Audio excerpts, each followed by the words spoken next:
Hey, how are you today? Thanks for being here. I do appreciate it. I want to talk today about identifying areas in your life where you feel some strain, or being in environments where you feel a strain, a stress going on, and look for ways that you can get out of the strain. If you've ever been in a traffic jam, even though it's not moving, there's a strain going on. Being around heavy machinery, the sounds that they make, it's the strain from how much energy and force that the machines are exerting is my only guess. I'm certainly no expert in anything, but that's up to you.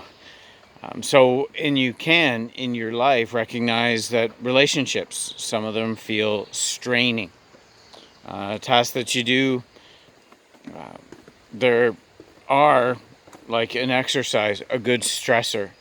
But I'm talking more about a strain, an exhaustion that's almost associated with being in it. If you're in a job where you feel strain just going there and being in it, then maybe it's time to look for ways that you can be there less, or ways that you can get out of that environment altogether. One of the ways that I notice there's no strain in nature, being in nature in any sort. The grass doesn't strain to grow, the trees don't strain to sprout new leaves.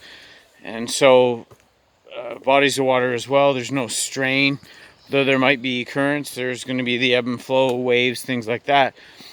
You'll notice that there just isn't a strain. So find areas in your life where you do feel this strain, and look for ways that you can get out of the strain.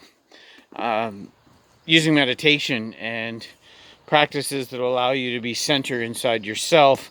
One of the ways Eckhart Tolle recommends is just picking a spot in your body and being in that spot, whether it's a shoulder, an arm, a leg, a foot. You decide. For me, I use my heart. It's the easiest, it's the best one, I feel. And if you just practice being in your heart space, then in whatever other situations, there's a groundedness. I'm sure you've heard about being grounded and taking steps to be grounded. That's just not having your feet on the floor per se, but being grounded in your body. That's the house you live and will until you leave that house. So one way to reduce strain is to be in your body. Another one is to be in your breath, to notice your breath. Be aware of your breathing. It does not take years and years and years of practice and going to live on the side of a mountain, shutting yourself off from people. You can be very present with your breath.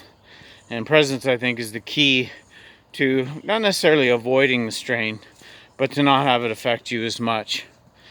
Another way that I like to reduce strain is just